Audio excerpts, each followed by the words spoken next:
les Gnassingbé ont des relais en Allemagne. Et Yadema a mis beaucoup d'argent en Allemagne, surtout en Bavière. Il est avec les hommes d'affaires bavarois, ils ont mis beaucoup d'argent dedans. Et ces gens-là sont toujours des relais pour la famille Gnassingbé en Allemagne. Et donc, même Angela Merkel, qui savait très bien que ce n'était pas un régime fréquentable, vous avez remarqué que pendant les 16 ans de pouvoir de Angela Merkel, elle n'a jamais mis pied au Togo. Alors que le Togo est perçu comme une ancienne colonie allemande et donc devait avoir une position privilégiée vis-à-vis de l'Allemagne.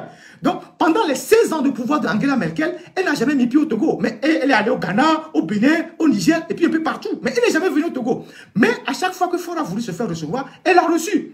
Et l'Allemagne s'est dit, bon, nous n'allons pas perdre. Donc, on vient nous aussi prendre notre part. Et donc, ils ont signé cet accord-là qui a permis à cette usine, cette société de Simtogo, donc Heidelberg, de prendre une mine à Tablibo qui est Sika Kondi, que j'ai dénoncé la dernière fois. Et puis après de mettre l'usine de Akara là-bas, d'Awendjelo. Qui sont les actionnaires de ces usines-là aujourd'hui? Personne ne le sait. Donc, ces gens-là, ce sont les soutiens qui ne sont pas les soutiens, ce sont les soutiens du régime, mais qui ne sont pas des soutiens, je ne sais pas comment le dire ça, parce que parfois, dans nos éléments de langage, on dit, voilà, le régime est soutenu par tel. Mais il y a d'autres soutiens qui sont là, que nous ne dénonçons pas. Qui sont pas des, voilà, ce sont des gens qui ne font pas de bruit, mais qui sont là, qui tirent leur bénéfice de la dictature au Togo. Moi, j'étais en Allemagne, j'ai manifesté à Heidelberg contre Skalmin Togo. Moi, j'ai manifesté là-bas. Aujourd'hui, à l'heure où je vous parle là, il y a un groupe d'hommes d'affaires allemands qui vont se rendre prochainement à Lomé pour le congrès du panafricanisme. J'ai leur liste, dirigée par un ancien ministre des Affaires étrangères allemand. Qui dénonce ces gens-là? Personne. Vous avez aujourd'hui les Turcs qui sont arrivés, qui nous vendent des armes, qui font les affaires avec le Togo, qui les dénoncent? Personne. Vous avez les Israéliens qui exploitent nos phosphates, qui prennent énormément nos phosphates, et en retour, qui assurent la sécurité du régime, qui les dénoncent? Personne.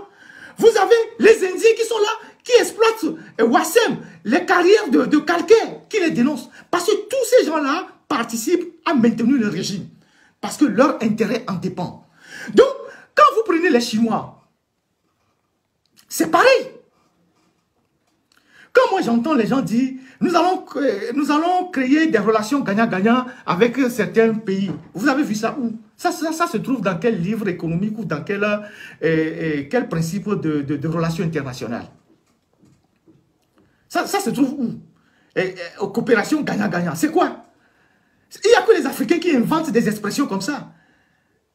Il faut lire, par exemple, Hans Joachim Morgenthau, qui est aujourd'hui l'une des références en matière de relations internationales, qui a eu une influence terrible sur la politique américaine ces 100 dernières années.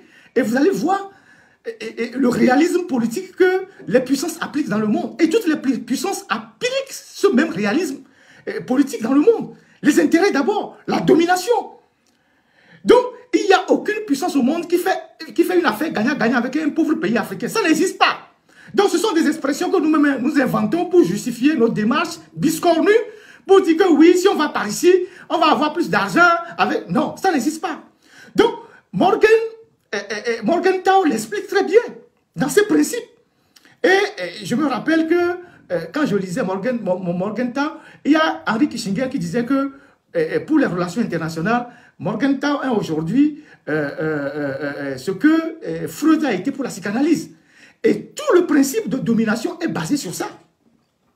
Et donc, quand vous allez vers les Chinois, parlons des Chinois, puisque on parle des Européens, des Américains, parlons des Chinois. Alors, quand Ford va en Chine, il dit oui, la Chine va nous offrir ceci. Parlons des Chinois, parlons des offres chinois. On ne découvre pas la Chine. Nous ne découvrons pas la Chine aujourd'hui. La Chine investit au Togo depuis des années, puisqu'elle a construit des trucs au Togo, le palais des congrès de Kara, les stades, elle a fait des routes au nord du Togo qui ont été très mal faites. Elle exploite un champ de canne à sucre à Agné depuis 40 ans. La Chine exploite un champ de sucre à Agné depuis 40 ans. On n'a jamais vu le sucre, on n'a jamais vu les produits de leur exploitation. Par contre, tous les villageois qui sont à Agné là-bas se plaignent de comment on a arraché leur terrain. Et les Chinois vivent là-bas en vase clos. Ils mangent tout là-bas, ils exploitent tout là-bas. Personne ne sait ce que la concession de ce terrain à Agné, qui est des centaines d'hectares, rapporte au Togo depuis 40 ans. Donc, vous prenez les entreprises chinoises qui sont chez nous, qui bricolent les travaux, qui font très mal les travaux, tout ça. Et c'est dans le même registre. Donc, ils ne sont pas mieux que les autres. Et quand vous prenez, par exemple, l'aéroport de Lomé, ou l'aérogare de Lomé qui a été rénové, en 2016 ou en 2017, je ne sais même plus quelle année, quand ils ont décidé de rénover cet aérodrome, ils nous ont dit que Exim Bank Chine va faire un prêt de 150 millions de dollars pour rénover l'aéroport de Lomé. 150 millions de dollars. C'est ce que le ministre Nyofam avait dit. Il était à l'époque ministre des Travaux publics.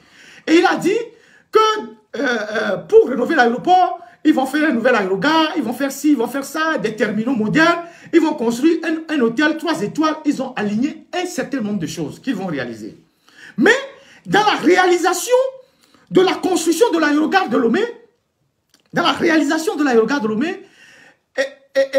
a débordé l'ardoise. De 150 millions de dollars, on est passé à plus de 200 millions de dollars. Mais on n'a pas pu justifier pourquoi l'ardoise a explosé. On n'a pas pu justifier pourquoi l'ardoise a explosé. Est-ce que les études ont été mal faites? Est-ce que les travaux ont été mal faits? Est-ce qu'il y a eu des avenants? Mais toujours est-il qu'on est passé de 150 millions de dollars que Exim Bank devait nous prêter à 200 millions de dollars. Mais le contraste, c'est quoi? C'est que on a construit l'aérogare, mais on n'a pas vu l'hôtel 3 étoiles. On n'a pas vu certaines infrastructures qui sont placées dans le projet, qui ont disparu.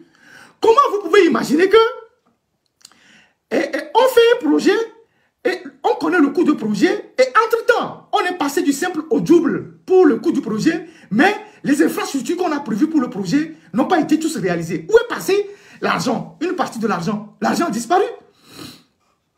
L'argent a disparu. Et maintenant, quand on a fini de construire l'aérogare, on a vu de temps en temps comment l'aérogare a été inondé. Et puis, les rues qui sont autour de l'aéroport, on n'a même pas été capable de les bitumer. Quand il pleut, le côté cimetière de l'aéroport de Lomé, on voit comment la clôture tombe. On a vu plusieurs fois, la clôture est tombée du côté du cimetière je ne sais pas, c'est Adakpa, non, je ne sais même pas comment, Bekota, le cimetière de Bekota, la clôture est tombée plusieurs fois. Parce que la rue qui est derrière la clôture, qui est contiguë au cimetière, n'a pas été bitumée. Alors que c'est une petite rue. On aurait pu bitumer cette rue-là. Donc, on est parti de 150 millions de dollars. On est passé à plus de 200 millions de dollars.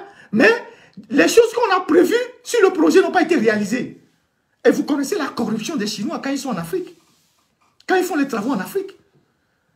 Et maintenant, quand on a conçu cet aérogare-là, c'est une dette que les Togolais sont en train de payer. Tous ceux qui se plaignent quand vous allez à Lomé en disant que les billets sont chers à Lomé par rapport aux autres pays voisins, c'est la dette des Chinois que vous êtes en train de payer.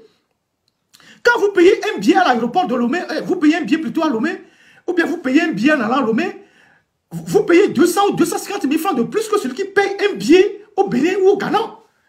Donc, de telle manière que c'était Togolais qui veulent rentrer, ils préfèrent atterrir au Bénin ou au Ghana et rentrer à Lomé par la route. Ils font une économie de au moins 200 000, 250 000 francs sur le billet. Et donc, nous sommes en train de payer cette dette chinoise-là. Et ce n'est pas fini. Les Chinois, quand vous arrivez à l'aéroport de Lomé, vous allez voir qu'il y a une plateforme chinoise qui est en face de Huina Chapelle. Pour ceux qui utilisent souvent cette voie. Je ne sais pas si vous me suivez. Ceux qui utilisent souvent la voie qui va à Togo 2000, avant d'arriver à l'aéroport, vous allez voir qu'il y a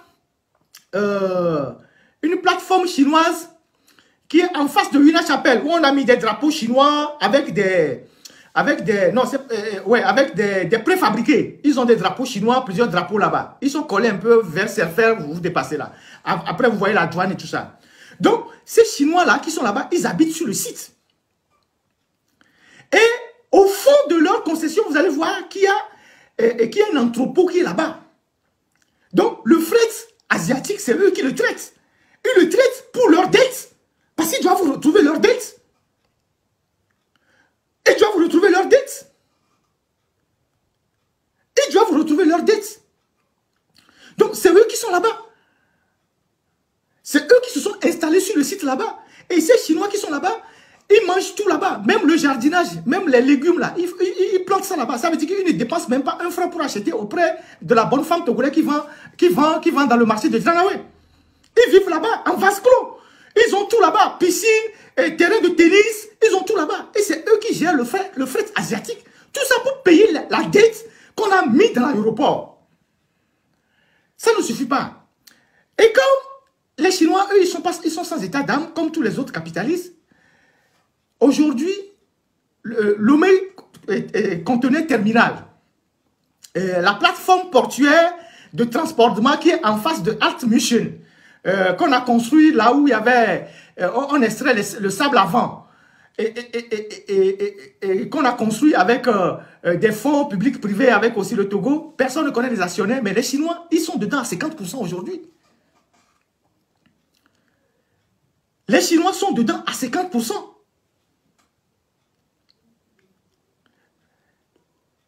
La China Mercant Group est actionnaire de Lomé Conteneur Terminal à 50% des actions. Donc, on a beau vous dire que le port autonome de Lomé fait des prouesses, fait ceci, mais vous ne voyez pas l'argent. Parce que derrière, il y a ceux qui ne tiennent pas la dette et qui prennent leur part immédiatement. Dès que ça rentre, ils prennent leur part. Donc, à défaut de les payer, ils prennent des actions dans des structures chez nous où ils prennent directement l'argent. C'est ça la réalité de notre pays. Donc, la China Mercant Group est actionnaire de LCT à 50%. La plateforme de transportement des conteneurs, qui est la plus dynamique aujourd'hui, ils sont actionnaires dedans à 50%. Donc, c'est des réalités. Normalement, il n'y a pas que nous, les journalistes, qui devons parler de ces sujets-là. Les hommes politiques qui combattent le régime, c'est à eux de faire je sais pas, de faire des communications assez pointues, bien fouillées, pour dire au régime, voilà comment vous êtes en train d'endetter le pays, voilà ce que vous êtes en train de faire. Depuis que Faure Gnassingbé a fait son discours là en Chine, combien d'hommes politiques ont pris sur eux la responsabilité de le contredire en disant, mais monsieur le président, ce que vous avez dit ne ressemble pas au Togo dans lequel nous vivons. Voilà les réalités. Voilà les phosphates, voilà le clinker, voilà les dolomites, voilà ci. Le port rapporte combien? Il n'y a qu'un seul homme politique que je le vois, il le fait sur Twitter, c'est Nathaniel Olympio. Pour contrecarrer un régime, c'est ce que les hommes politiques doivent faire, parce que c'est là où le régime tire son argent pour se maintenir au pouvoir. Parce que tous ces gens-là que je cite, quand il y a des élections, ils soutiennent le régime pour que le régime ne parte jamais. Mais vous ne pouvez pas combattre un régime de dictature sans s'attaquer à là où ce régime trouve les moyens pour résister. Parce qu'une dictature se nourrit de l'argent. Une dictature se tient pas de l'argent. Et un régime qui a 50 ans de pouvoir, 58 ans de pouvoir, ils ont des réseaux partout. Ils ont de l'argent infiniment. Donc, c'est tous ceux qui participent à maintenir le régime qu'on doit mettre en difficulté. On a longtemps parlé des Bolloré, on a parlé des groupes Castel qui font la bière au Togo, on a parlé de ci, on a parlé de ça. Mais il faut qu'on parle aussi des autres. Il y a des Allemands qui sont là, qui exploitent tranquillement nos ressources minières. Ils n'ont rien à foutre de la démocratie, que le Togo change ou pas. Ils n'ont rien à foutre. Et puis, l'Allemagne est aujourd'hui très présente dans notre administration, à travers la GIZ. Vous savez que l'administration décentralisée aujourd'hui, vous trouvez les Allemands un peu partout, qui donnent des directives dans notre administration. Donc, il y a tout ça aujourd'hui que nous devons normalement mettre en lumière pour démontrer aux gens que le pays n'est pas bien gouverné. Le Togo ne se développe pas parce que les ressources échappent à notre pays, parce que nous avons des dirigeants commerçants. C'est parce qu'ils sont commerçants qu'ils ne veulent pas déclarer leurs biens. Nous avons des dirigeants qui ne sont pas patriotes. Nous avons des dirigeants qui sont prêts à sacrifier toutes les ressources du pays à n'importe quel partenaire pour conserver le pouvoir. Et donc, tous ceux qui participent à la conservation du pouvoir au Togo, on doit les dénoncer.